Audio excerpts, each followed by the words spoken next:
This short video will show you how Vericut can help to detect and highlight any problems within the NC code and highlight errors and warnings long before they reach your machine tool. This function is known as Program Review Mode and is within the core Vericut product. Program Review helps the user step through the errors, giving a clear message as well as a visual representation of the highlighted problems. Once the simulation is completed, Vericut shows the errors in the logger window.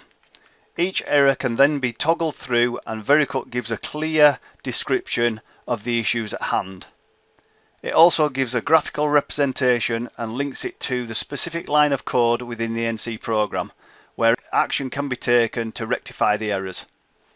All of this is interactive and easy to use, ensuring that each program is error-free, instilling confidence throughout, safe in the knowledge that the program is ready for machining.